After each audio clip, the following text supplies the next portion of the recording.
me diga si ya lo están viendo, si se está escuchando bien. Sí, se Pues, escucha bien. ingeniero.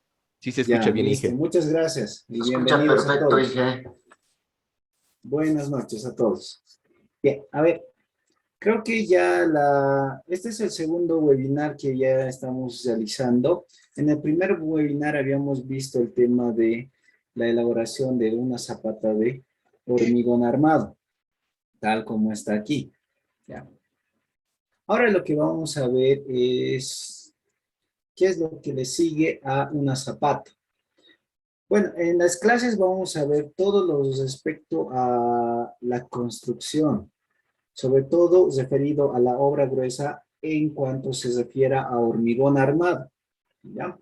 Así que vamos a hablar de este temas de selecciones de materiales, qué tipos de cementos tenemos que utilizar, gravas, arenas, si podemos utilizar, por ejemplo, arenas comunes, que generalmente eso es lo que hace la mayoría. ¿Por qué no deberíamos utilizar esos elementos? Los vamos a ir analizando, el tipo de agua que tenemos que utilizar, si vamos a requerir la utilización de aditivos, adiciones, los procesos constructivos. Eso es lo que nos interesa en este curso.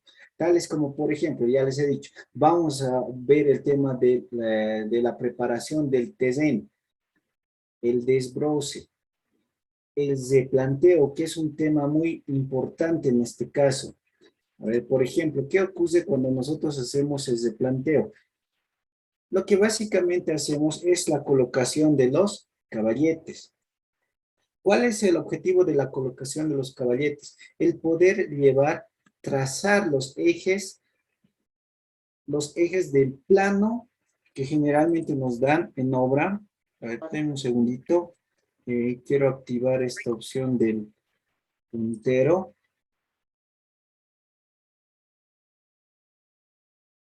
Por ejemplo, a ver que se manifieste.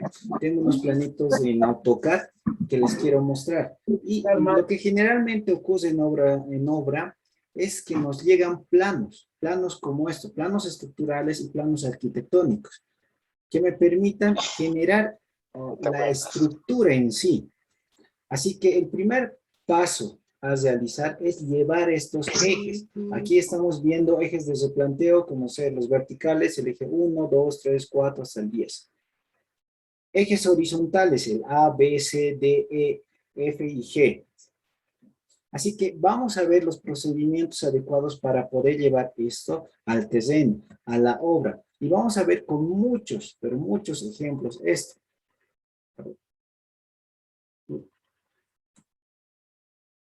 Aquí tengo otros ejemplos de muchas estructuras que tienen diferentes geometrías, que tienen ciertos alineamientos horizontales, verticales. Bueno, son líneas horizontales.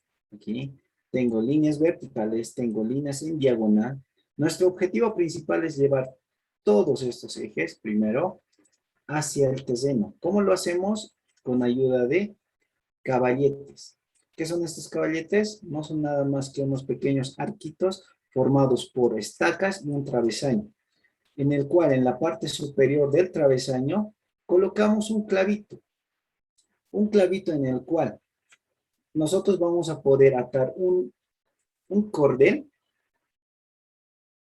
que unido al caballete del extremo opuesto me va a simular la existencia del eje. Este es nuestro objetivo, el llevar estos ejes. ¿Para qué? Para que en principio nosotros vamos a poder llevar, por ejemplo, a ver, les voy a mostrar, estos son los cascajos que generalmente se recomienda que nosotros utilicemos en obra, la arena, no el tema de llevar o pedir, por ejemplo, arena común, una combinación. ¿Por qué? Porque básicamente no sabemos o no tenemos el control de la cantidad de material o la cantidad de grava que contiene esta arena común. Muchas veces, aparentemente, tiene un buen contenido de grava, pero no basta con eso. Vamos a ver muchos, a ver, aquí nos vamos a saltar un poquito. Vamos a hablar también de dosificaciones. Dosificaciones, por ejemplo, que nos recomiendan los mismos fabricantes de las bolsas de cemento. Nos dan estas tablas ellos. Incluso nos dan en la parte posterior de las bolsas de cemento, hay este tipo de dosificaciones por volumen. Dosificaciones que hacen mención, por ejemplo, al tipo de elemento que vamos a realizar. Nosotros nos vamos a enfocar en elementos estructurales, vigas, losas, columnas, zapatas y escaleras. Aquí me dicen, por ejemplo, que para cada bolsa de cemento, yo tengo que colocarle 2 cajas de arena y 3 cajas de grava. ¿Cuáles cajas? Aquí está descrito. Y nos están diciendo las dimensiones. Usted debe elaborarse una caja de madera de 35 por 35 por 29 centímetros de alto. Y yo debo mezclarlas con 2 cajas de arena, o sea, aquí hasta el tope, y 3 cajas de grava. Esa es la dosificación que ellos nos recomiendan. Lo importante, vean la cantidad de grava que nos están recomendando. Es 3 cajas. Arena, solamente me están recomendando que coloquemos 2 cajas de arena. Por lo tanto, dense cuenta que la mayor cantidad o el elemento principal para la elaboración de un buen hormigón es la grava. Porque acuérdense bien de esto. El hormigón no es nada más que el hecho de que generemos o elaboremos un hormigón es que queremos realizar una piedra. Es una piedra artificial. El mismo cemento anteriormente era una piedra que tras un proceso en una cementera se lo ha vuelto polvo. O sea, básicamente, hablando así en un idioma muy sencillo, era piedra que se lo ha vuelto polvo, pero deshidratado, sin agua. Se le ha sacado la mayor cantidad de agua posible, ¿ya? Así que una vez que el cemento se abre de la bolsa, está sediento de agua. Va a buscar agua de donde sea, incluso del ambiente. Por eso es que si abren una bolsa de cemento, esta se empieza a hidratar y se empieza a endurecer. ¿Ya? Eso es lo que nosotros queremos realizar, una piedra artificial. Y el componente básico también es una piedra. Así que nos vamos a enfocar en la grava. Si tenemos una buena cantidad de grava, una muy buena grava, entonces vamos a obtener unos buenos hormigones, ¿ya? Así que aquí nos están diciendo qué cantidad de grava yo debería utilizar. Y una curiosidad, a ver, vean por ejemplo, esta caja es la que nos recomiendan generalmente en los que elaboran las bolsas de cemento. Yo puedo calcular el volumen que contiene este recipiente, es sencillo, no es nada más que multiplicar los lados de este recipiente, 35 por 35 por 29 centímetros. Multiplico estos 3 valores y resulta que me da este volumen, 36 litros. Es lo que cada caja de estos elementos, o sea, es el volumen de este recipiente, ¿ya? Ahora, ¿cuántas veces han visto que se utilice este elemento en una obra? En las obras generalmente utilizamos las cubetas o estos baldes de plásticos de pintura. Eso es lo que generalmente se utiliza. ¿De qué volumen es estos baldes de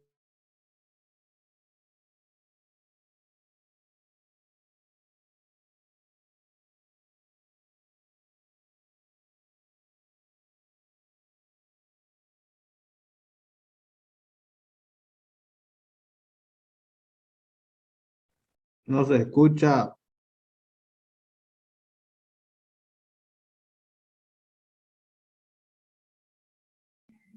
No se escucha nada.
Esta sí, ya está hablando por celular.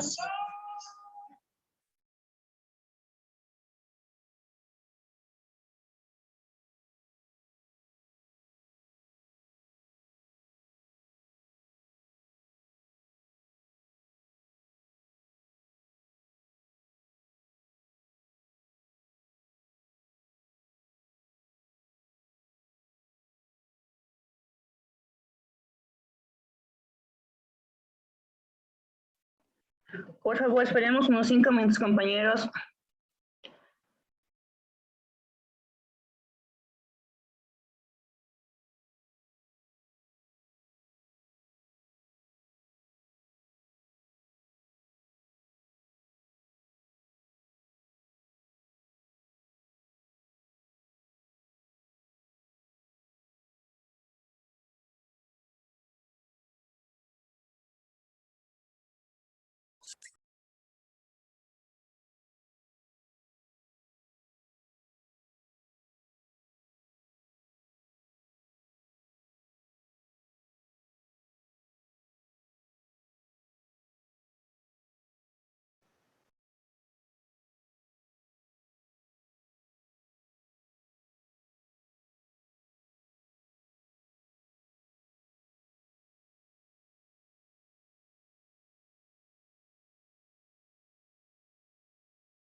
Lástima que no podemos hacer nada.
Toda la información contable, documentación de respaldo ordenada para facilitar el control interno.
Hola, hola. Nuevamente, ¿se escucha? Sí, ingeniero, se escucha. Ya, muchas gracias. Todo el día encendida esta maquinita, creo que ya se ha revelado y se ha reiniciado solo. Ya, bueno, de lo que estábamos hablando, mientras está iniciando, está abriendo nuevamente el archivo, lo que les decía. En obra generalmente, bueno, los constructores, los que elaboran las bolsas de cemento, nos recomiendan elaborar este tipo de cajas, cajas de madera de 36 litros. Y no es muy común ver este tipo de cajas. Lo que generalmente utilizamos son los baldes de pintura. ¿Ya? Ahora, ¿es permitido esto? Sí, ¿por qué? Porque estos baldes de pintura tienen una capacidad o un volumen de 18 litros. Así que en vez de estar utilizando una caja de estas, utilizamos o decidimos utilizar dos baldes de 18 litros, que 18 más 18 justamente me da 36 litros. Por eso es que generalmente utilizamos estos baldes en obra. Otra de las ventajas de utilizar estos baldes es que para poder alzar solamente uno de estos baldes necesitamos una persona, un uno de nuestros, de los albañiles, ¿no? Puede ser un ayudante, solamente necesitamos una persona. En cambio, para alzar una de estas cajas necesitamos dos personas, uno de cada lado, y se tarda más, necesitamos más personal, ¿ya? Así que por eso justamente hacemos el uso de esto. ¿Ya? En función a estas dosificaciones que nos están recomendando o que nos pueden dar incluso laboratorio, vamos a poder calcular las dosificaciones, es decir, perdón, vamos a poder cuantificar los materiales que vamos a utilizar. Me refiero a ver, ¿dónde está aquí el resumen? Ejemplo de cuantificación. Vamos a poder cuantificar la cantidad de bolsas de cemento que tenemos que comprar para el día del vaciado, ya sea de las zapatas, columnas, losas. En función a lo que vayamos a vaciar ese día, vamos a hacer nuestra hoja de pedidos. ¿Cuántos metros cúbicos de arena o de grava tenemos que pedir? Vamos a ver todo esto. Y no es muy complicado, solamente que aquí en estas planillitas lo que generalmente les muestro es paso a paso cómo vamos a ir cuantificando estos materiales, ¿no? Para que al final nosotros obtengamos esto, por ejemplo. ¿Cuántas bolsas de cemento vamos a comprar? 370 bolsas de cemento para el vaciado de estas zapatas. ¿Cuántos cubos de arena? Metros cúbicos, 33. 50 cubos de grava para este volumen de hormigón, según la dosificación que se nos está pidiendo. Vamos a hacer ciertas correcciones, por ejemplo, con respecto al tipo de cemento que estemos comprando. Me refiero, por ejemplo, al hecho de que actualmente en nuestro mercado tenemos bolsas de 50 kilogramos y también tenemos bolsas de 42 o 40 kilogramos. Así que, ¿cuántas bolsas vamos a tener que comprar de 50 y cuántas bolsas de 40 en el caso de que decidan comprar de 40? ¿Ya? Vamos a hacer esto con un ejemplo muy práctico para el caso de hormigón, hormigón pobre y hormigón cíclope, para el caso de las zapatitas cosidas para tabiquería, ya que generalmente hacemos eso. Las fundaciones o los elementos de esas fundaciones para la tabiquería generalmente los hacemos con hormigón cíclope. Hormigón, si se va a utilizar hormigón, ya sabemos. Les voy a mostrar cómo hacerlo también con hormigón cíclope. ¿Listo? Luego, como les estaba mostrando, vamos a ver muchos casos de, a ver, ¿dónde estamos? El tipo de agregados que vamos a utilizar, los estudios o lo que en realidad necesitamos como mínimo para, a ver, como estructuristas, nosotros nos dedicamos más que todo a el cálculo estructural, aparte de la construcción. Pero para realizar el cálculo estructural, un requisito principal es realizar el estudio de suelo. Vean, por ejemplo, siempre les muestro este terrenito, esta excavación, porque a primera vista parece un suelo gravoso, parece un suelo duro. Por aquí hay una que otra plantita, aquí tenemos una carretera, ¿no?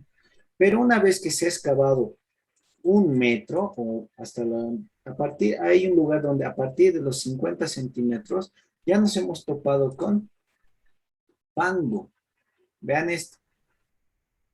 Así que aparentemente hay muchos lugares donde sí parece ser un buen suelo, pero una vez que excavemos, tenemos un suelo que es pésimo, muy malo para la construcción. Así que este es un paso primordial para poder visualizar o diseñar una estructura.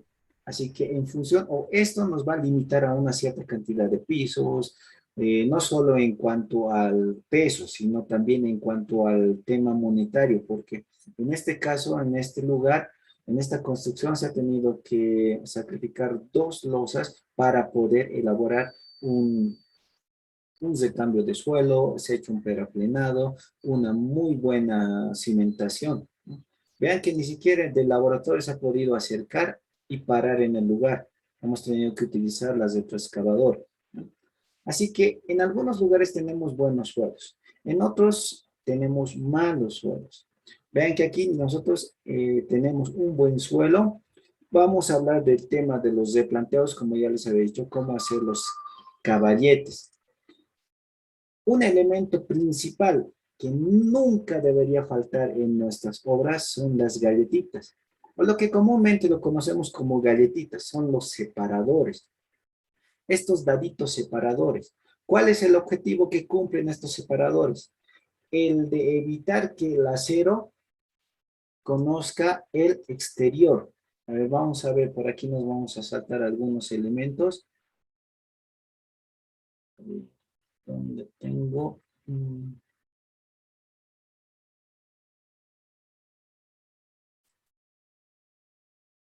Esto, por ejemplo. Esta es una viga de hormigón armado de una construcción donde fui a hacer una inspección después de que ya el dueño se ha contratado de un albañil y han empezado a construir. Aquí claramente se nota los fiesos, los estribos aquí, el fieso longitudinal. Y en una construcción no puede existir esto. Vamos a hablar mucho del tema de las bondades, las ventajas que tiene el hormigón armado como tal. El meterle o colocar una base de fierro. Y su gran desventaja de la base de fierro es que se oxida, se corroe. Ante la humedad, esta se empieza a desintegrar. Obviamente, yo creo que a todos habrán visto alguna base de color marrón, medio rojiza. Eso es porque ya se ha empezado a corroer, se ha empezado a oxidar. Y cuando lo agarran y se impregna las manos ese polvo rojo, el polvo rojo no es nada más que el fierro, el acero de la base que ya se está desintegrando y se está volviendo polvo. Así que el objetivo principal del recubrimiento del hormigón es proteger a nuestra sección, a proteger, mejor dicho, a la base de acero. No tiene que existir esto. En toda esta construcción no se ha utilizado separadores, galletas. Nosotros tenemos que hacer el uso incluso excesivo de estos elementos. Estos separadores, según bueno, no es nuestra normativa, pero hay muchas normativas donde hacen referencia a las separaciones de esto. Por ejemplo, si es que estamos hablando de un elemento vertical, la separación que debe existir como mínimo, perdón, como un máximo entre estas galletas es 100 veces el diámetro de la base a la cual está soportando. Si estamos hablando, por ejemplo, de una base FI de 12, estaríamos hablando de 120 centímetros como máximo. Si hay una menor distancia entre estas galletas, es mucho mejor. Y tiene que haber una menor distancia entre estas. Si es que estamos hablando, por ejemplo, de de esta primera. en esta zapatita, esta es una zapata cosida, tengo mis galletas.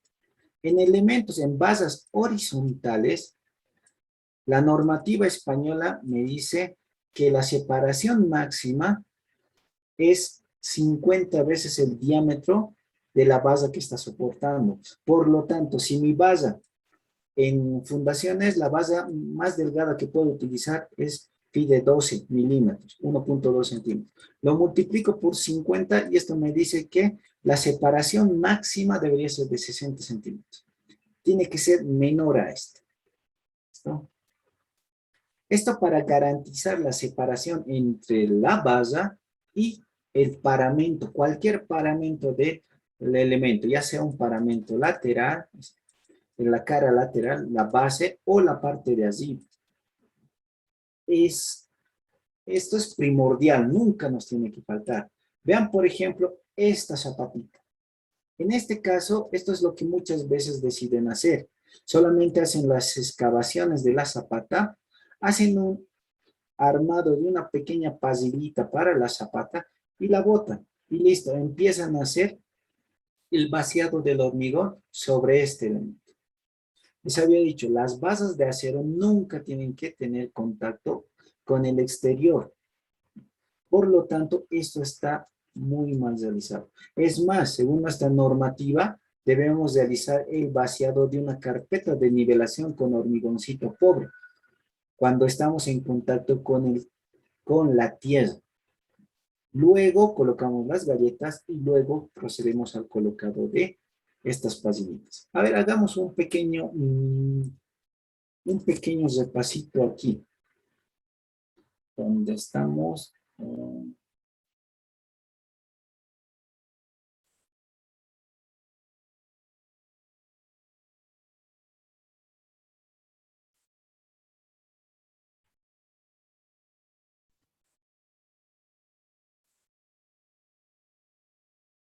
A ver, espero que se pueda ver, que se pueda notar bien esto en esta parte.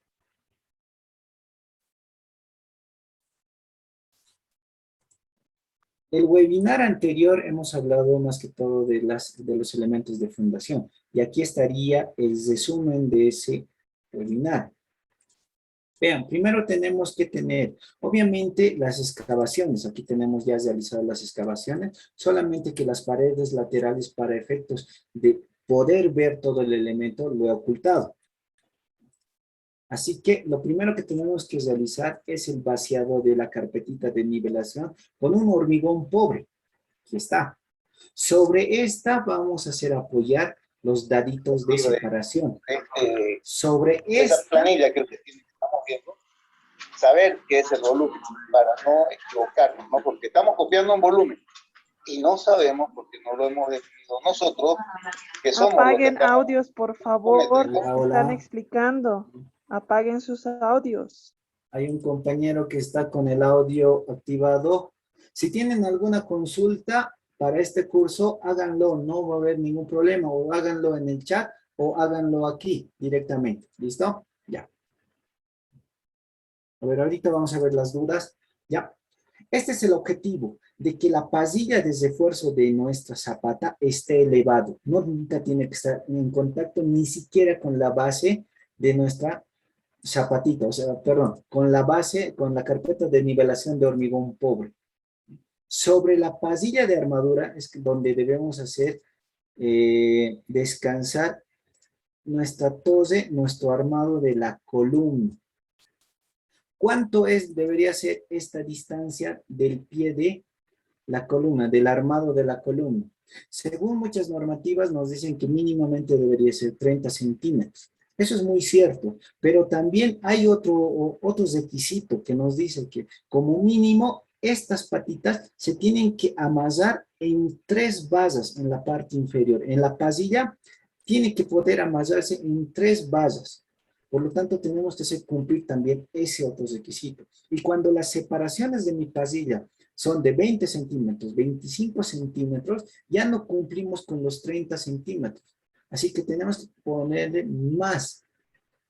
una mayor longitud de espera o de pie de la armadura.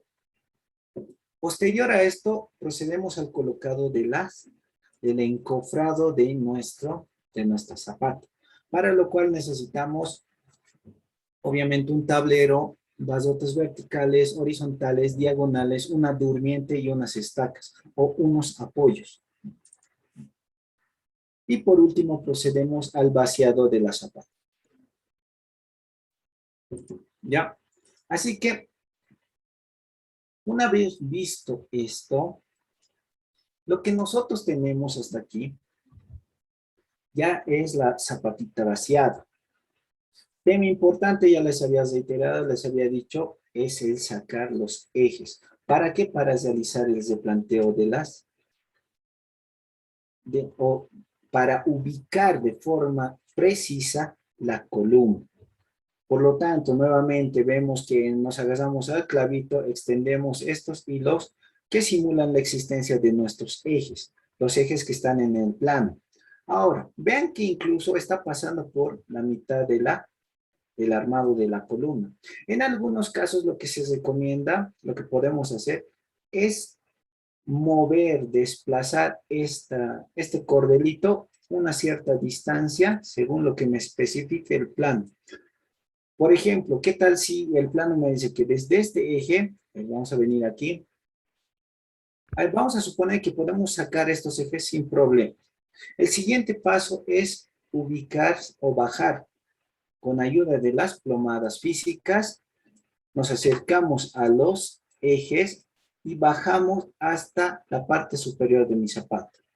Marco en esta parte, siempre es bueno realizar marcas, rayar en la parte superior de las zapatas. Y eso es algo que algunas veces no hacen. Solamente colocan una marquita y ya. No es muy dificultoso poner esta marquita, esta otra marquita, y con la ocrera extendernos un hilo y flechar a la base de la zapata, a esta parte. ¿Ya? Es siempre bueno generar estas marcas. De los ejes, ahí tengo los ejes de mi plano. Creo que era el eje D y el eje 3. El objetivo es sacar esto, marcar en la zapata. ¿Para qué? Para que yo pueda empezar a rayar.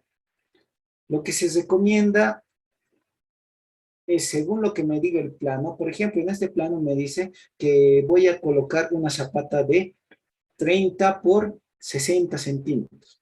30 centímetros de este lado y 60 centímetros este lado de la columna. Del eje que he sacado, este paramento se encuentra a 10 centímetros. El otro se encuentra a 20. En este lado de este eje, a este paramento, a la línea verde, estamos a 10 y al otro estamos a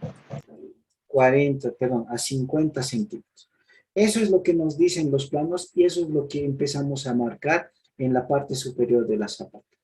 Luego empezamos a marcar también un recuadro externo, cuya separación del paramento de la columna es de 2.5 centímetros. Por lo general, ¿por qué le estamos dando esta separación? Es el espesor del tablero de encofrado de la columna. ¿Por qué? Porque generalmente utilizamos tablas de 1 pulgada de espesor. Y en construcción, 1 pulgada es igual a 2.5 centímetros, 2 centímetros y medio. Sabemos que en realidad, hablando estrictamente así, 1 pulgada es 2.54 centímetros, pero en construcción para nosotros es 2.5, los redondeamos así. ¿Listo? Este es el objetivo, ¿no? Marcar en la parte superior de nuestra zapata dónde va a estar ubicado nuestra columna y con esto nosotros vamos a poder verificar si hemos colocado nuestro armado, nuestra torre de forma correcta, porque tenemos que tener un espaciamiento entre el borde de la columna y las bases. No tienen que estar justo por aquí saliendo. De eso ya hemos hablado en el proceso del alineado de la columna. Eso es muy importante cuando hacemos el colocado de las armaduras en la zapata. No es solo cuestión de colocar las armaduras de arranque, porque esta parte puede estar inclinada. Obviamente que lo estoy exagerando, pero basta que con que se desalinee, por ejemplo, 2 centímetros y ya nos va a generar muchos problemas en obra. Luego de generar el marcado en la parte superior de la zapata, procedemos al colocado de las galletas. Aquí están las galletitas.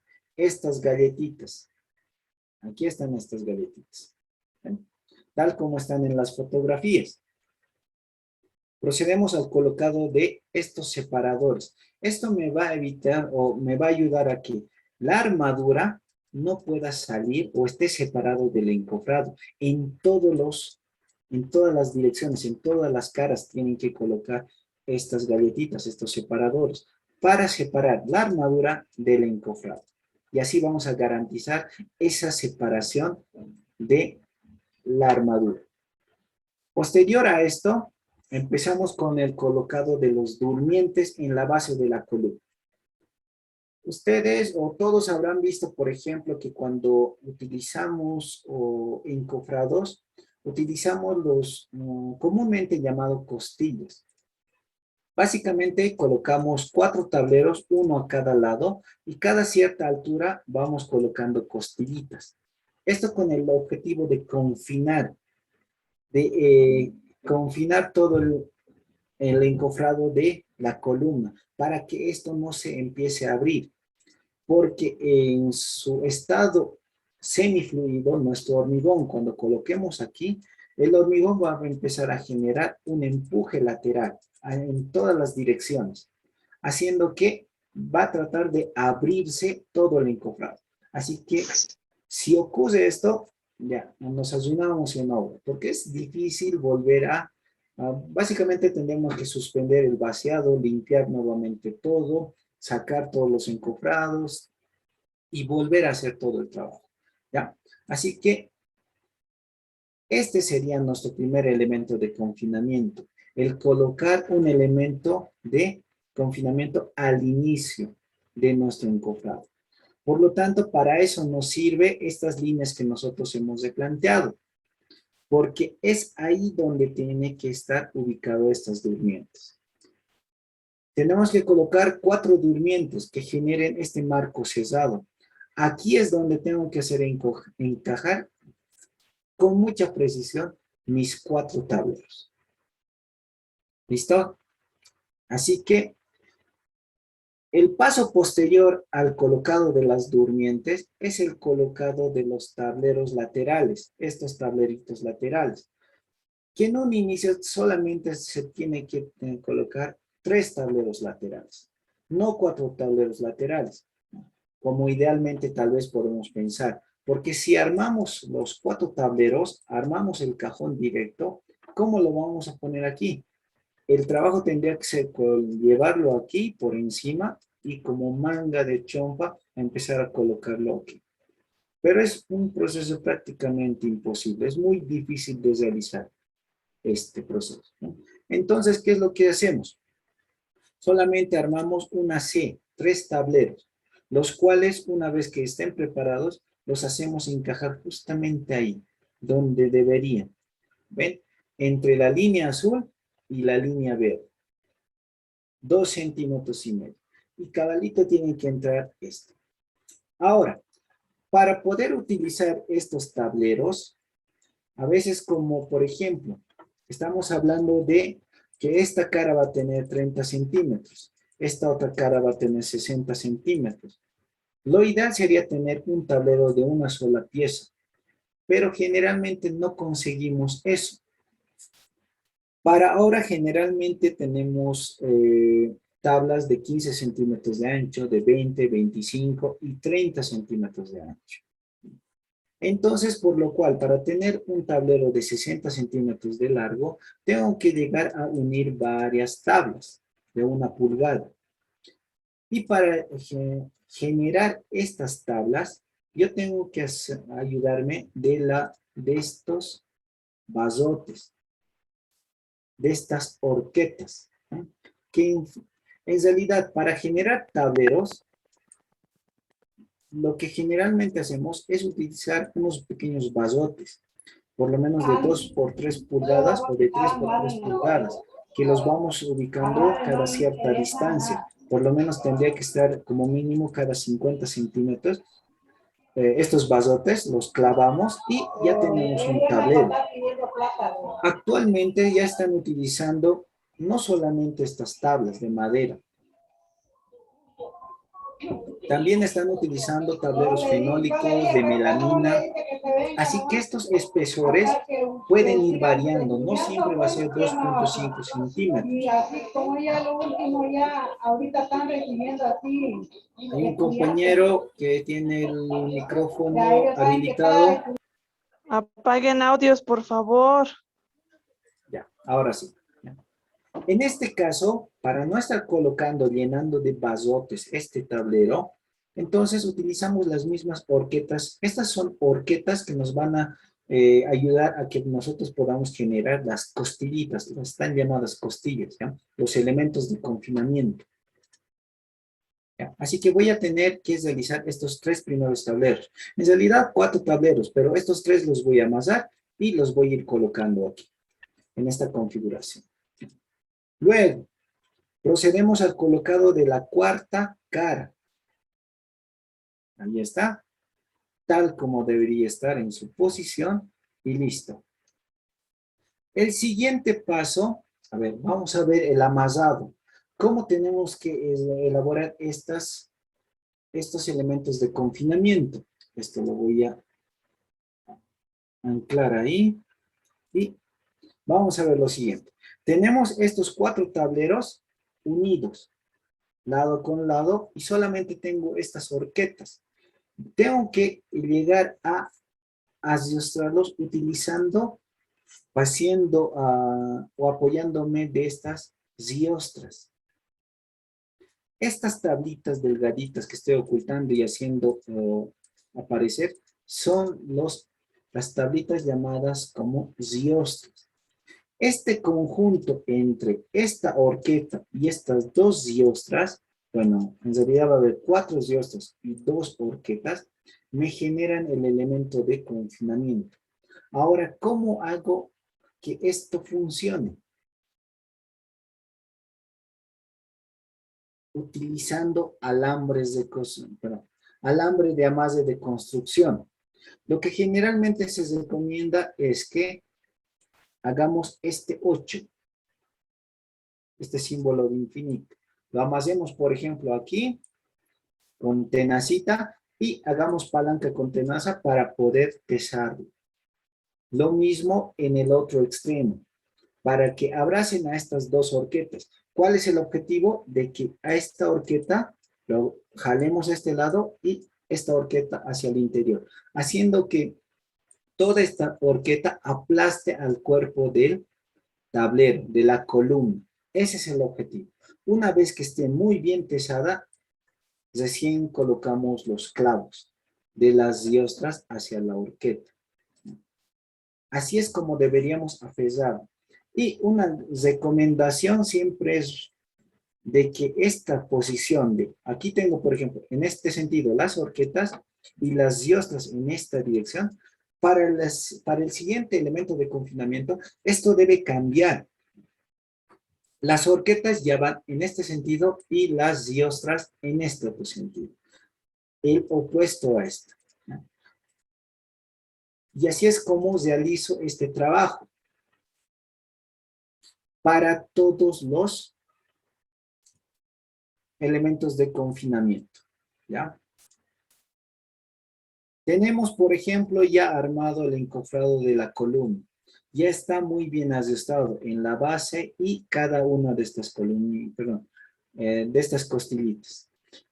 Lo que generalmente se recomienda es la ubicación, por ejemplo, cada cuánto tengo que colocar estas costillitas. Una de las recomendaciones para columnas estándares de 2 hasta 3.5 metros de altura, lo que se recomienda es que desde la base, mi primera costillita tiene que estar a 20 centímetros. La segunda costilla tiene que estar a 30, la cuarta a 40, la quinta a 50. Perdón, me estoy equivocando. La primera tiene que estar a 20, la segunda también a 20, la tercera, esta es la tercera, la cuarta a 30, la quinta a 40 y la sexta a 50 centímetros. Y los demás a 50, 50, 50, 50 centímetros como máximo. Si lo hacen más seguido, mucho mejor. Estaríamos yendo por el lado de la seguridad. Posterior a esto, debemos realizar el trabajo de colocarlo en plomo, emplomado, o sea, totalmente vertical. ¿Cómo hago esto? Bueno, en inicio, con ayuda de una plomada, vamos a activar, ¿dónde está la plomada? ¿No? Es este. Vean que en este caso, en la animación, solamente he puesto una de estas plomadas físicas. Lo que generalmente en obra hacemos es colocar aquí, por ejemplo, puedo colocar un clavito y un cordel, un hilo que esté bajando hasta casi llegar a la base de la zapata, a la parte superior de la zapata. Y en vez de tener esta plomada, colocamos que puede ser latitas de cerveza, de gaseosa, rellenadas con morterito. La cuestión es que sea un elemento regularmente pesado, que no tenga mucho volumen. Y la cuestión es que este cordel, o pueden utilizar también alambre, no se esté moviendo. Porque lo que vamos a hacer es medir esto. La distancia que existe entre el cordel y el tablero. ¿Cuánto nos mide? Por ejemplo, voy a suponer que me da 10.2 centímetros. Perfecto. Entonces hago la verificación en la parte superior de la columna. Aquí nuevamente mido entre el cordel y el tablero. Si me da, por ejemplo, 11 centímetros, eso quiere decir que esto no está completamente vertical. No está según la plomada. Y como me está dando 11 centímetros arriba y 10.8 centímetros abajo, el hilo siempre va a estar vertical. ¿Qué es lo que está ocurriendo? Que la columna esté inclinada. ¿A cuál lado? Aquí me está dando menor distancia, allí me está dando mayor distancia. Esto quiere decir que está inclinado hacia ese lado. Por lo tanto, ¿cómo lo tengo que empujar del otro lado? Con ayuda de puntales. Y eso es lo que vamos a ver aquí. Primero, el primer paso es la colocación de estos listones verticales. Porque los puntales nunca deben hacerlos apoyar ni en las horquetas, ni en las diostas, y mucho menos en el tablero. Estos elementos no los tienen que tocar.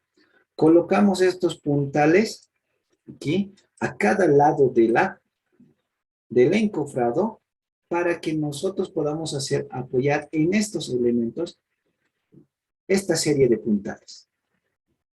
Estos puntales, ahora, las recomendaciones según normativa nos dicen, a ver, vamos a hacer una vista de este proyecto. Listo. Esta es la altura de la columna. Según esta altura de la columna, mínimamente lo tenemos que dividir en 3. 1, 2 y 3. Y debemos apuntalar o colocar elementos de apoyo en estos lugares. Uno aquí, otro aquí y otro en la parte superior. Esto es como mínimo. Con ayuda de estos puntales en diagonal. Estos puntales en diagonal que voy a utilizar tienen que estar muy bien aferrados al suelo, ya sea con ayuda de estacas, durmientes, con algún otro elemento. En algunos casos, en la columna adyacente, en los armados, ahí es donde los amasamos. ¿Ya? Así que el requisito principal es que me dicen, hay normativas donde me dicen, este ángulo, este angulito alfa, tiene que ser menor o igual a 45 grados. Hay algunas normativas donde me dicen que esto podríamos llegar hasta 60 grados. Eso quiere decir, a ver, ¿cuánto es 45 grados? Si la altura desde donde estoy colocando el puntal hasta la base, si esto es 2.2 metros, Esto como mínimo también tiene que ser 2.2 metros. Ahí estoy cumpliendo los 45 grados. Mejor si es más. O sea, si este puntal está más echado, es mucho mejor. Lo malo sería empezarlo a acercar tanto que esto esté parado. Esto no me genera estabilidad. Por eso es que les decía, en algunas normativas nos dicen, esto puede llegar hasta los 60 grados. Pero lo más recomendable es 45 grados. Mientras más echado esté esto, mucho mejor. En algunos casos agarramos aquí unos puntales, unas tablas, y los afezamos de forma horizontal a la otra columna. Eso me genera una mayor estabilidad. ¿Listo? Así que nuevamente vemos la plomada, tanto en la parte de abajo como en la parte de arriba medimos. Y si me dice esto, por ejemplo, que esta columnita lo tengo que empujar un poco hacia el lado izquierdo, ¿qué es lo que realizo? Para eso me sirve este elementito, que es una brida. No es nada más que un pequeño trozo de madera, rectangular o cuadrada, con la cual, ¿qué es lo que hago? Si me falta, tengo que empujar hacia ese lado un par de centímetros, ¿qué es lo que hago? Primero empiezo con un pequeño combo o martillo, empiezo a empujar o aplastar o golpear el puntal para que esto empiece a descender. Si empieza a descender, va a empezar a empujar a este listón. Y este listón va a empezar a empujar a todas las costillitas de forma uniforme, sin lastimar el tablero. Una vez que estemos casi en la posición final, vamos a medir nuevamente en la plomada. Lo que se recomienda es colocar recién esta brida. En un lado tengo que colocar mi primer clavito. Este clavito me va a servir como pivote. ¿Para qué? Para que yo pueda golpear este sector con un martillo. Una vez que esté empezando a golpear con el martillo, esta parte de la brida va a empezar a girar, va a empezar a bajar, haciendo que este puntal también baje, va empujando a esta madera y haciendo que toda la columna se empiece a recoger a ese lado, con mayor precisión. Y una vez que ya esté emplomada, colocamos el segundo clavo y ya está. ¿Listo? Este proceso se los realiza en los 4 lados. En los 4 lados de la columna. Parece algo sencillo, pero es un tanto moroso. ¿Listo? Y como último paso ya se hace el vaciado de la columna. Incluso cuando hacemos ya el vaciado de la columna, una vez que se ha acabado ya de enlazar la columna, se le ha podido realizar el trabajo del vibrado. Se recomienda, es siempre recomendable realizar la verificación de la plomada. Si por alguna razón se ha desalineado, todavía estamos a tiempo de realizar un pequeño empujón hacia un lado. Pero esto no debería ocurrir. Si es que existe, va a ser 1 milímetro, por ejemplo. No tiene que pasar de eso, porque este elemento tiene que estar debidamente aferrado a que no pueda moverse. No se tiene que volver a desalinear. Por eso estamos colocando por lo menos, como mínimo, 3 puntales a cada lado. ¿Listo? Este es el proceso constructivo de una columnita. Y este proceso constructivo lo vamos a ver, como ya les había dicho. Si quieren ver el proceso constructivo de la zapata, véanlo. El video del anterior webinar está subido en la página de YouTube del instituto. Vayan a visitarlo, vean ese video y van a ver cómo se ha hecho este vaciado. ¿Listo? ¿Alguien tiene alguna pregunta? A ver, veamos los mensajes.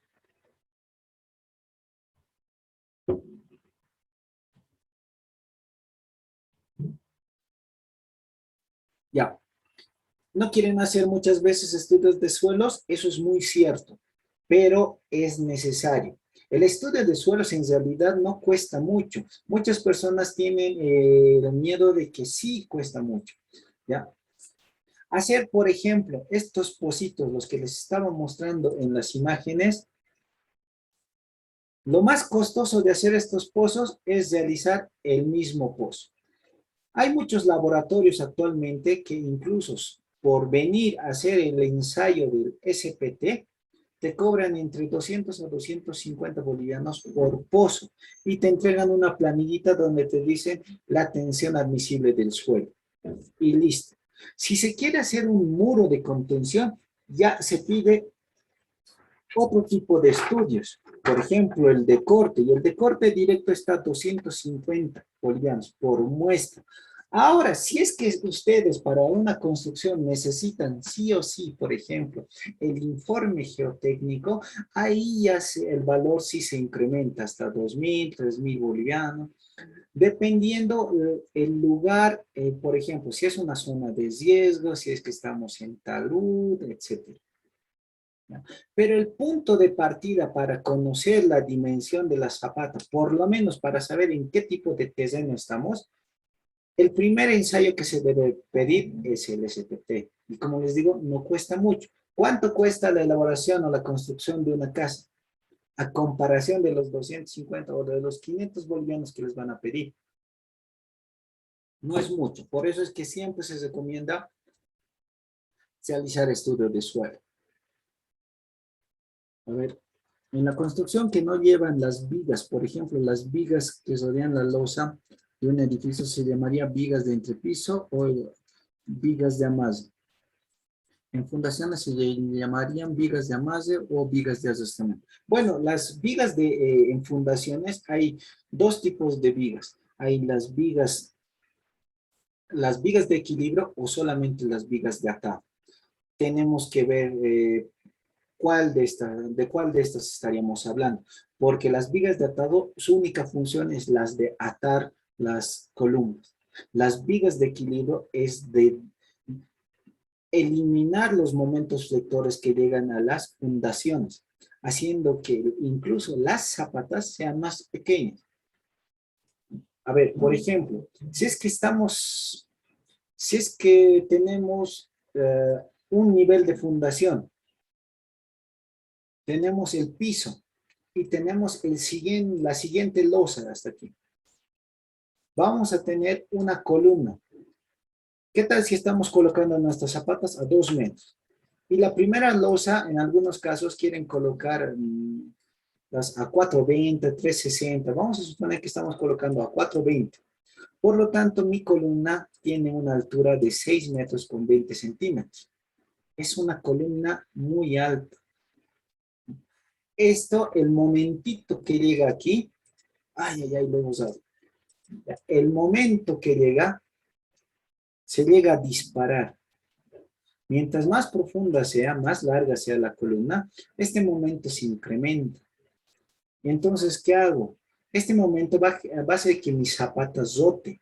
Y si zota, voy a tener que colocar una zapata muy grande, por donde no está bajando mucha carga, pero por esa zotación se genera, hace que yo requiera una zapata muy grande. Por eso se colocan las vigas de equilibrio. ¿Ya? Les voy a mostrar cómo se arman estas vigas de equilibrio, cómo se arman las vigas de atado. Los entrepisos de viga en muchos países ya se está prohibiendo, porque hacer uso excesivo de entrepisos sin viga no es recomendable. Las losas se deforman mucho. Ay, ¿dónde está? Este es el peligro. Este es un edificio de 17 pisos en la ciudad de La Paz. Un edificio muy lujoso, muy bonito, pero casi todas sus tabiquerías están explotando. La primera fila de estos ladrillos han reventado, ¿ya? Están reventadas completamente. ¿Por qué? Porque todas las losas, a excepción de las de sótano, de parqueo y las plantas bajas, todas las demás son entrepisos sin vigas descolgadas. Y esto es lo que se genera, se deforma mucho. Hay muchas rajaduras, separaciones entre los marcos de las ventanas, en las esquinas, las juntas entre las columnas. Aquí tengo la columna de hormigón armado y aquí tengo la tabiquería. Si tiene un suelo blando, se puede usar doble pasilla en la zapata aislada. Ya. El hecho de colocar una sola pasilla o dos pasillas en una zapata depende mucho del tipo de zapatas que estemos utilizando. Hay dos tipos de zapatas. Hay una zapata rígida y hay zapatas que son denominadas zapatas flexibles, que son más delgaditas pero más largas. Las zapatas flexibles por lo general solamente necesitan una sola pasilla, que es abajo. Las zapatas rígidas sí necesitan armadura también arriba. Pero eso no quiere decir que las zapatas delgaditas no necesiten. En algunos casos, cuando se unen con otra columna, cuando ya está trabajando con otra, porque ocurre lo siguiente, en algunos casos, cuando tenemos de esta columnita, tengo mi zapatita hasta aquí. De esta columnita tengo mi zapatita hasta aquí. ¿Cuál es la separación? Son 40 centímetros. Entonces dicen, lo uniremos. ¿Para qué vamos a estar haciendo tanto lío de colocar aquí, de no excavar el terreno aquí? Lo uniremos, lo volveremos una sola zapata. Cuando lo vuelven una sola zapata, sí o sí necesitan también pasilla superior. Aun cuando en el plano estructural nos digan que separados solamente necesitamos pasilla inferior. Cuando lo unimos, sí o sí necesitamos pasilla superior. ¿Dónde necesitamos pasilla? ¿Dónde necesitamos más fierro? Lo vamos a ir viendo en función a sus deformaciones. No vamos a ir viendo mucho en función a las matemáticas, a los valores de si tengo momentos o no tengo momentos. Los vamos a ir visualizando en función a las deformaciones. ¿Cómo se deforma una zapatita, por ejemplo? Cuando le pongo mucha carga, esta zapatita se va a deformar así. Esta forma de cómo se está deformando me dice dónde necesito armadura. ¿Dónde necesito? Donde aquí se va a empezar a rajar. Entonces, donde se empieza a rajar, ahí es donde yo le tengo que poner fierro. Así va, se está comprimiendo. No necesita fierro. El hormigón armado es como el adobe. El adobe, coloquen aquí otro, encima de un adobe, otro adobe, pisen aquí, se rompe fácilmente. Porque el adobe, el barro, la arcilla, no trabaja a tracción. Por eso es que colocan paja. Y la paja que colocan trabaja muy bien a tracción. En hormigón armado, el fierro es la paja. Y así, no sé, trabajan de forma solidaria. Vamos a ir viendo, por ejemplo, este tipo de errores constructivos. Nunca deben hacer esto. Y esto es algo que generalmente se ve. Hasta aquí, vean. Tengo una losa.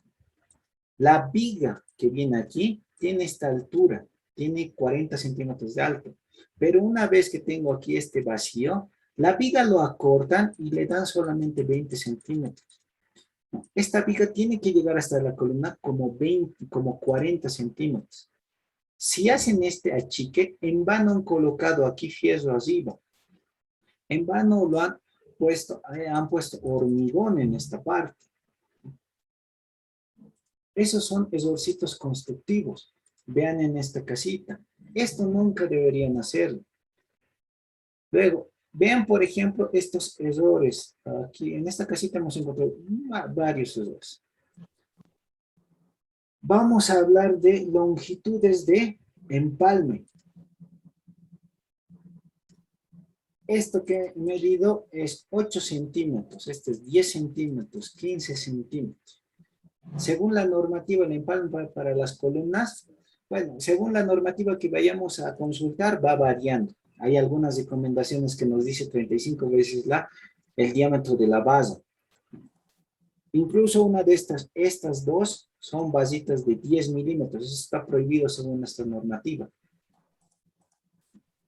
¿Dónde deberíamos hacer los empalmes para las columnas?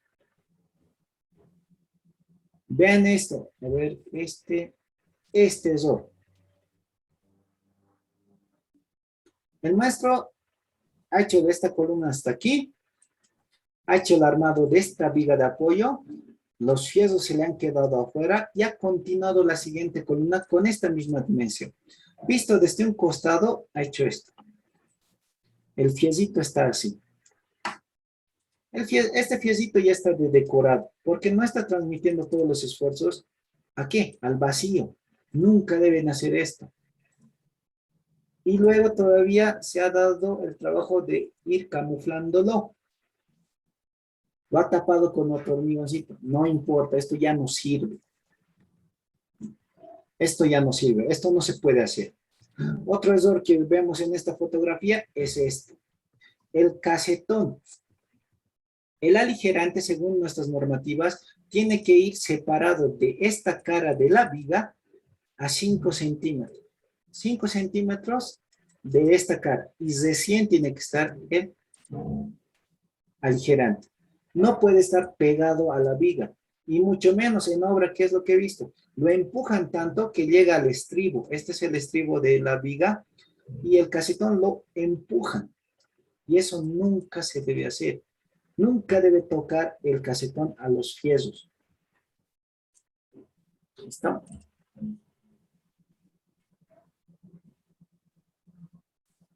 En cuanto al agregado, la mayoría usa lo que es arena gruesa o arena cociente. ¿Cuál deberían usarse? Ya. Nuevamente les digo, se recomienda siempre grava aparte y arena aparte. Grava chancada. Así vamos a tener el control de cuánta grava le estamos metiendo. La arena cociente no, porque tiene mucha arena. Lo bueno de utilizar, por ejemplo, arena cociente es que se genera un hormigón muy suave, muy blando, fácil de trabajar, pero es de baja resistencia. ¿Ya? No es bueno utilizar esa arena. Mucha cantidad de arena le baja la resistencia al hormigón. Es mejor que tengamos mucha grava. ¿Algún texto para el proceso constructivo, alguna norma? Bueno, todas las normas de cualquier país nos dan muchas buenas recomendaciones. Un texto que les podría recomendar sería el de detalles constructivos del ingeniero Calavera. Es muy bueno, tiene muy buenos detalles constructivos y muchos de ellos los vamos a ir viendo en clases.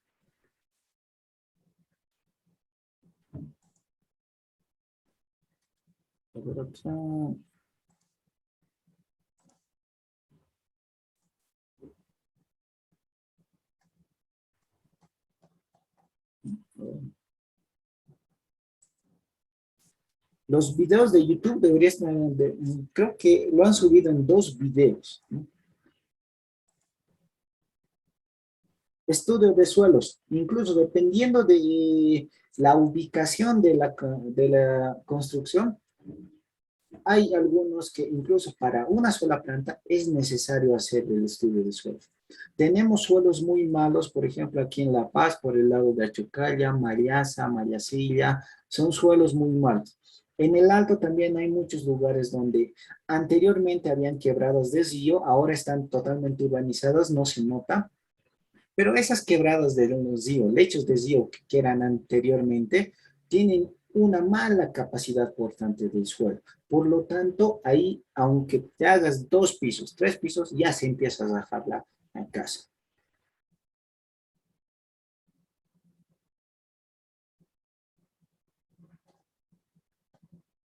Ya. La separación de los vecinos siempre es recomendado. Nunca es bueno que hagamos una construcción pegada a nuestra construcción. Vamos a ver dónde está. Encofrados metálicos también los vamos a ir viendo. Procesos constructivos, procesos tales. A ver dónde está esta fotito.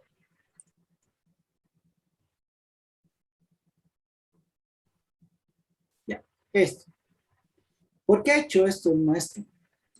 Generalmente habrán visto que cosen con la tabiquería hasta esta parte, y utilizan esta tabiquería como fondo de la viga, y hacen el vaciado de la viga. Ese proceso ya lo tienen que ir eliminando, incluso olvídense, está totalmente, bueno, a menos que sea diseñado como muro portante, esto está prohibido, no se debería realizar, por una simple razón. 1. El principal, estas tabiquerías son ladrillos huecos. Esto es solamente para tabiquería, separar ambientes, no es para muros portantes. Si van a hacer este tipo de proceso, tiene que ser con los ladrillos, por lo menos los tipo adobitos, o los gambotes, los de 18 huequitos. Estos son macizos, estos sí resisten carga. Estos de 6 huecos, de 8 huecos, no resisten carga. Segundo, todos han debido ir alguna vez al mercado. Conocen las romanillas. ¿Ya? ¿Qué es la romanilla? Coloco una canasta con algo que yo he comprado y adentro tenemos un resorte. El resorte se va a empezar a estirar y en función a cuánto se estire nos va a decir cuánto peso está soportando. Estas vigas son igual que un resorte. Para que empiecen a trabajar, esto se tiene que deformar. Y si colocamos primero los ladrillos y vaciamos la viga ahí, la viga no se está deformando. Por lo tanto, las viguetas, la carga que viene aquí a apoyarse en esta viga, no se va a apoyar en la viga, se va a apoyar en la tabiquería, va a bajar directamente por esta tabiquería. Y eso es un error. ¿Ya? No tiene que ser así, tiene que bajar el peso hacia la viga la tiene que transportar a la columna la tiene que bajar hasta la zapata. Este proceso constructivo ya tiene que ser totalmente prohibido, ¿ya? Porque no hacen trabajar a la columna. Y es peor cuando, por ejemplo, hacen eso en un piso de abajo. Aquí los rellenan de tabiquería, vacían esta viga. Rellenan de tabiquería, vacían esta viga. Rellenan esta tabiquería, vacían la siguiente viga. Así que lo que está aguantando esta viga de arriba es toda la carga que de la losa, pero lo va a bajar por esta tabiquería.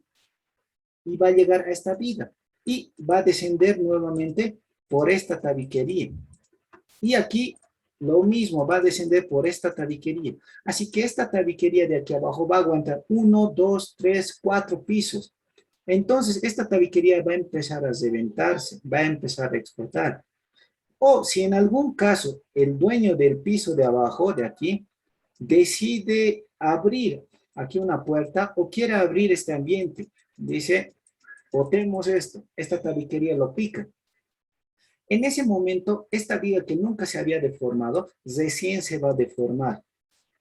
Y esta tabiquería se va a rajar, esta de aquí también, y todo lo que esté encima de esto se va a empezar a rajar.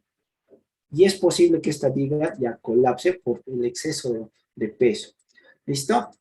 Así que, bueno, nuevamente, a ver, ¿podrías repetir esa parte, por favor? ¿Qué es lo que no se debe hacer de la tabiquería? Allá. Que no debe realizar el colocado de la tabiquería y utilizar la parte superior de la tabiquería como base de la viga. No hagan ya eso. Esto, colocar la tabiquería hasta aquí y sobre la tabiquería colocar la viga. Lo que generalmente se recomienda es vaciar primero la columna, la viga, la losa y así, y luego estén empezando a hacer los trabajos de tabiquería. Incluso la tabiquería nunca debe colocarse hasta la parte superior de la viga o hasta la parte inferior de la viga, hasta la base. Lo tienen que dejar hueco esto hasta que toda la estructura se vaya asentando, por lo menos hasta que en la losa superior existe entre un 70 o un 80% del peso de la carga permanente, es decir, ya tienen que ver tabiquería, algo de reboque, etc. Sus contrapisos. ¿Listo, señores? Así que les reitero la invitación a que puedan tomar estos cursos de construcción en obra gruesa, que nos vamos a enfocar más que todo en la parte constructiva, los procesos de armado, de encofrado, de vaciado. ¿Cuánto tiempo tenemos que colocar, por ejemplo, el hormigón en la vibradora? Generalmente colocamos los materiales y ya lo estamos echando a las casetillas. Las normativas nos dicen, por lo menos nos dicen 90 segundos en la mezcladora. Pero con que lo estén mezclando por lo menos 1 minuto está bien. ¿Cuánto tiempo debemos colocar la aguja de la vibradora dentro de los elementos estructurales? Muchas veces incluso se olvidan la aguja ahí. Y eso no tiene que ocurrir, porque existe un proceso de decantamiento. Los elementos más pesados se van al fondo, los elementos más livianos se van a la parte de arriba. Y eso lo van a notar cuando en el vaciado toda esta parte de arriba va a estar lleno de agua, porque el elemento más liviano de nuestro hormigón es el agua. Y entonces estamos separando las gravas abajo, agua y cemento está arriba. El acabado parece estar muy bien, pero dentro del elemento está todo mal. ¿Listo? Vamos a ver elementos estructurales tales como zapatas, columnas, vigas, diferentes tipos de vigas, losas, alivianadas en una dirección, 2 direcciones, con viguetas pretensadas y escaleras. ¿Listo, señores? Pegado al vecino, no pegado al vecino. Mejor si colocan, por lo menos cuando tengamos una columna, vamos a suponer que tengo esta columna pegado al vecino, obviamente la zapata no la voy a extender a su presente. En este lado vamos a colocar una hoja de plastoform. ¿Para qué? Para aislarnos de la estructura del vecino. Porque si nos colamos a la estructura del vecino y nosotros hacemos una casa mucho más grande, se va a colar a la estructura del vecino. Y cada vez que esta columnita se va a ir achicando. Y eso es lo que muchas veces no toman en cuenta. Por eso la parte de abajo generalmente se baja. Se va a ir achicando debido a la gran cantidad de peso que introducimos. Así que al vecino lo va a empezar a jalar hacia abajo. Y la casa del vecino, las paredes también se van a empezar a rajar. Por eso, como mínimo, una hoja de plastoform. Vamos a ver en clases esa animación. Tengo una animación de cómo realizar el encofrado para una columna medianera con un vecino. Así que vamos a tener que colocar hojitas de plastoform como mínimo. ¿Listo, señores? Así que los animo para que puedan tomar este curso. Lo vamos a iniciar el día de mañana, sábado, de 2 de la tarde hasta hasta las 6 de la tarde. El domingo va a ser desde las 9 o desde las 8, no estoy seguro ahí, pero va a ser en la mañana. ¿Ya? Van a ser clases de sábado a domingo. ¿Listo? Van a ser 5 clases, sábado, domingo, y vamos a terminar un sábado. El tema es amplio, por eso es que les digo, les recomiendo que nos sigan. Vayan viendo las clasecitas también de YouTube. Van a ver los tipos de empalmes, cómo se hacen los empalmes, dónde deberíamos hacer los empalmes, ¿no? Porque no podemos hacer empalmes donde se termina el fierro y listo, ¿no? En función a lo que diga la mayoría, sí podemos hacer algunas modificaciones en cuanto al horario, pero lo tendríamos que charlar el día sábado, o sea, mañana. Caso contrario, igual, todas las clases son grabadas. A estas grabaciones van a tener acceso los que se inscriban. Se les va a dar un tiempo de que puedan estar visitando estas grabaciones. Así que no se asusten tanto con el tema de que no puedan, si se faltan o si se atrasan, van a poder ver las grabaciones de cada una de las clases. ¿Listo? Muy agradecido con todos ustedes, señores, de que hayan podido pasar esta clasecita de webinar conmigo. Espero que muchos se animen y puedan tomar estos cursos.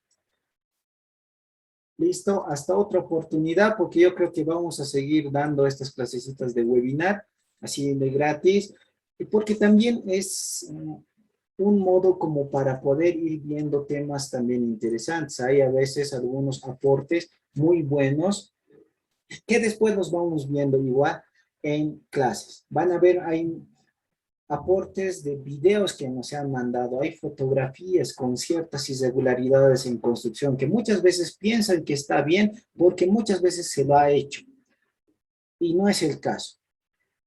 ¿Listo? Listo, señores, muchas gracias. Hasta otra oportunidad. Gracias, ingeniero Widen. También invitarles, ¿no? Que estamos iniciando este curso de construcción en obra gruesa el día de mañana, sábado 28 de agosto a horas 14. Para más información, vayan escribiendo a 65 55 29 52. Que tengan buenas noches. Gracias.